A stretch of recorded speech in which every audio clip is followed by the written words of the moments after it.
नाज़रीन, इमरान खान साहब की बहनों वाला मामला वो मैं आपको बाद में रिपोर्ट करता हूँ, पहले आप ज़रा ये देख लेंगे। सुहेल अफरीदी साहब मिलने गए थे इमरान खान साहब को। ये 7वीं मरतबा सुहेल अफरीदी पहुँचे हैं इमरान खान साहब को मिलने के लिए अडयाला जेल में। 7वीं मरतबा अडयाला जेल में, यानी एक वज़ीर आला है वो अपने लीडर को मिलना चाहता है जिसके नाम पे वोट लिया हुआ है। 7वीं मरतबा गया जेल में मिलने के लिए। नवाज शरीफ जब जेल में था ना, तो उस वक्त कोई भी जाता था मुलाकात हो जाती थी। एक मरतबा भी ऐसा नहीं हुआ कि नवाज शरीफ की बेटी मरियम या दूसरी बेटी या कोई और बच्चा वो जेल गया हो और नवाज शरीफ से मिले बगैर वापस आ गया हो। एक दफ़ा भी नहीं हुआ, क्योंकि एक दफ़ा भी होता तो खबर आ जाती ना, रोला पड़ जाता, शोर मच जाता। जितने लोग भी नवाज शरीफ को मिलने के लिए यहाँ पे जेल में जाते थे, वहाँ पे अडयाला तो नहीं थे, मियाँ साहब बाद में कोट लखपत जेल में थे, तो जितने लोग भी मिलने जाते थे वो सारे लोग मिलकर आते थे। कभी भी ऐसा कोई शिकवा शिकायत या रोला नहीं पड़ा। हाँ, सिर्फ इमरान खान ने एक दफ़ा स्टेटमेंट दिया था मैं इसका एसी उतार लूँगा नवाज शरीफ का, लेकिन एसी उतारा नहीं था क्योंकि शहबाज शरीफ ने उसके बाद एक बाकायदा दरख्वास्त जमा करवा दी थी कि एसी ना उतारा जाए। तो नवाज शरीफ साहब जब तक रहे जेल में तब तक उनका एसी लगा हुआ था। लेकिन मैं हैरान हूँ एहसन इकबाल साहब इस उम्र में क्यों आप झूठ बोल देते हैं। एहसन इकबाल साहब ने कहा जी नवाज शरीफ साहब को मैं जेल मिलने गया तो वो पसीने में शराबोर थे। तो देखिए, एक तो उन्होंने कंफर्म किया कि उनकी एहसन इकबाल साहब की नवाज शरीफ साहब से मुलाकात हो गई, और दूसरा नवाज शरीफ साहब का तो एसी लगा हुआ था। आज तो किसी को मुलाकात भी नहीं करने देते इमरान खान साहब से।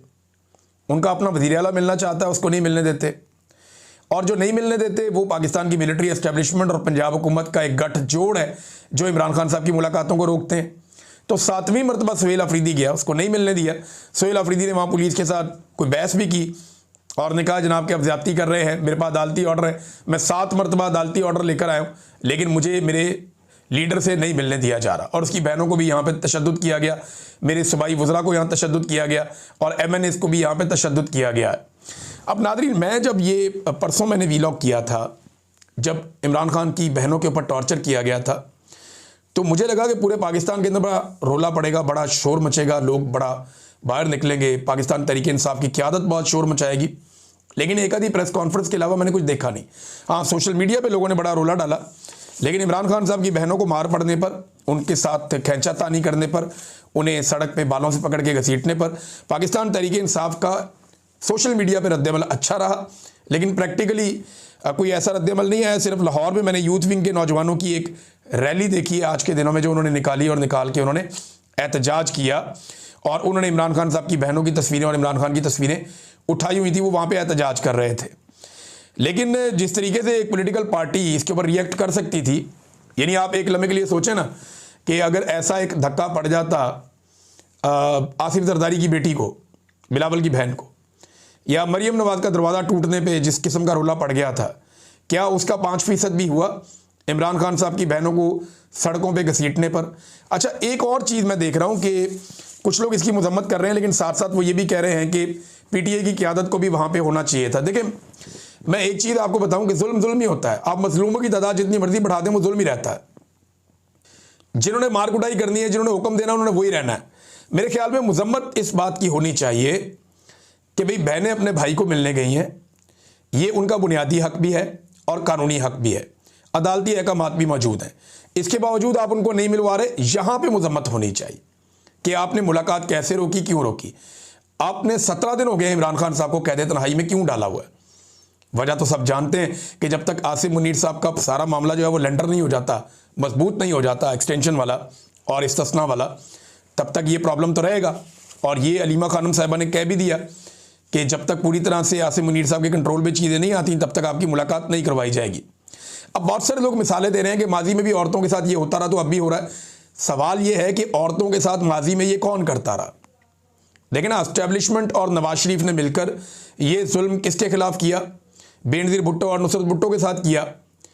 इसी तरह जो मरियम नवाज के साथ वाहिद वाक़या हुआ जहां मरियम नवाज के होटल का दरवाज़ा तोड़ा गया, तो वो 2 सेक्टर कमांडर उसके अंदर इन्वॉल्व थे और एजेंसियां उसके अंदर इन्वॉल्व थी, कोई सियासी हुकूमत नहीं थी। क्योंकि अगर हुकूमत को आपने उसमें दबाना है तो वहाँ तो पाकिस्तान पीपल्स पार्टी की हुकूमत थी। सिंध के अंदर, जहां मरियम का दरवाज़ा टूटा था। लिहाजा वहाँ पे एस्टेब्लिशमेंट ने ही ये काम किया, आज भी एस्टेब्लिशमेंट ही ये काम कर रही है। सवाल ये पैदा होता है कि जो मौजूदा हुकूमत है वो कैसे एस्टेब्लिशमेंट की सहूलतकार बन सकती है, जबकि माजी में उनके बगौर खुद उनकी औरतों के साथ भी जुल्म होता रहा है। मेरे ख्याल में पाकिस्तान में जो औरत कार्ड है वो ख़त्म ही कर देना चाहिए। अब इमरान खान की बहनों का सियासत से ताल्लुक कोई नहीं है। चले मरियम नवाज, फरियाल तालपुर, ये तो सियासत करती हैं ना। बेनज़ीर भुट्टो भी एक सियासी खातून थी, इलेक्शन लड़ती थी, या जो बाकी खवातीन इलेक्शन लड़ती हैं उनको आप अलग कर दें, लेकिन जो गैर सियासी खवातीन हैं उनके साथ तो कम से कम ज्यादती ना करें। कभी इमरान खान की बहन ने, किसी ने कहा हो कि मैंने इलेक्शन लड़ना है या मैं सियासत पे बात करना चाहती हूँ, वो सिर्फ अपने भाई को मिलने जाती हैं, अपने भाई का केस लड़ती हैं और वो ये कहती हैं कि जब भी कभी हमारा भाई बाहर आएगा हमारा सियासत से ताल्लुक ही कोई नहीं है। और हम जब जेल में मिलने जाती हैं तो जो बात इमरान खान साहब हमें कहते हैं बाहर जाके बताने को, हम सिर्फ उनका पैगाम बाहर लेकर आते हैं। नाज़रीन, हमारे जर्नलिस्ट हैं हरमीत सिंह साहब, उन पर भी तशद्दुद हुआ। इंतहाई अफसोसनाक, इंतहाई तकलीफ दह बात। और उससे ज़्यादा तकलीफ दह बात यह है कि एक दिन पहले हम सब और बहुत सारी सहाफ़ती तंजीमें, हर तरफ रोला पड़ा हुआ था। शाहज़ेब खानज़ादा साहब से एक सवाल किया था एक साहब ने उनकी अहलिया की मौजूदगी में, तो उसको हरासमेंट भी करार दिया गया, बड़ा रोला शोला भी डला। मैंने भी कहा कि मुझे देखने में अच्छा नहीं लगा, लेकिन मामला पता क्या है कि फिर हरमीत सिंह के मामले पर भी बोलो ना, इधर भी आओ ना, इधर भी आप आगे वो करें। यानी मिडिल क्लास आदमी का कोई पाकिस्तान में एहसास नहीं है? क्या आपका एलीट क्लास में होना ज़रूरी है कि आपके इंसानी हकूक़ पूरे होंगे? यानी अगर शाहज़ेब खानज़ादा के खिलाफ कोई कैमरा निकाल के एक सवाल पूछ ले तो उसको आप कहें जी बहुत काबिल मुज़म्मत है, फिर आप ज़मीन आसमान के कलाबे मिला देंगे। लेकिन दूसरी तरफ हरमीत सिंह को पुलिस वाले टॉर्चर करें, तशद्दुद का निशाना बनाएं, और वो आदमी वहाँ पर अपनी सहाफ़ती जिम्मेदारियाँ अदा कर रहा हो और उसके ऊपर सारी सहाफ़ती तंजीमें भी खामोश हों, सारे बड़े बड़े दानिशवर भी खामोश हों और कोई उसके ऊपर बात करने को तैयार ना हो। तो ये दोहरा म्यार है। ये म्यार ये बताता है कि एलीट क्लास के लिए पाकिस्तान कुछ और है और मिडिल क्लास के लिए पाकिस्तान कुछ और है। और यही चीज़ें देख देख कर पाकिस्तान की मिडिल क्लास जो है वो रिएक्शन देती है। पाकिस्तान की मिडिल क्लास जो है उसका गुस्सा ये चीज़ें देख देख कर बढ़ता है और लगातार बढ़ता चला जा रहा है। नाज़रीन, अब ताहिर अशरफी साहब भी लॉन्च हुए, वो आए और बार बार लॉन्च होते हैं। ताहिर अशरफी साहब की ये खूबी है कि वो एस्टेब्लिशमेंट के हमेशा करीब रहते हैं, जो भी हुकूमत आती है उस हुकूमत का हिस्सा रहते हैं, और जब कोई हुकूमत चली जाती है उसके खिलाफ जब एस्टेब्लिशमेंट हो जाती है तो वो उस हुकूमत के खिलाफ भी बात करते रहते हैं, लेकिन हमेशा अपने लिए इतनी गुंजाइश रखते हैं कि जैसे ही वो हुकूमत दोबारा आ जाएगी तो मैं इसके साथ भी जाकर बैठ जाऊंगा। मुझे अच्छी तरह याद है ताहिर अशरफी साहब बहुत भाग दौड़ कर रहे थे, बहुत परेशान थे जब इमरान खान साहब की हुकूमत गिरने वाली थी। हर एक को फ़ोन करते फिरते थे कि अब क्या होगा, अब क्या होगा, क्योंकि वहाँ पर भी ये ओहदेदार थे। लेकिन जैसे ही इमरान खान साहब की हुकूमत चली गई तो फिर इन्होंने दूसरी तरफ अपने मामलात बना लिए। वैसे भी इनके जो अरब हुक्मरान हैं उनके साथ अच्छे मामलात हैं, उनके साथ जाकर मिलते हैं और उनके साथ ताल्लुकात इन्होंने कुछ बनाए हुए हैं, जिस बिना पर पाकिस्तान में भी इनको पजीराई मिल जाती है।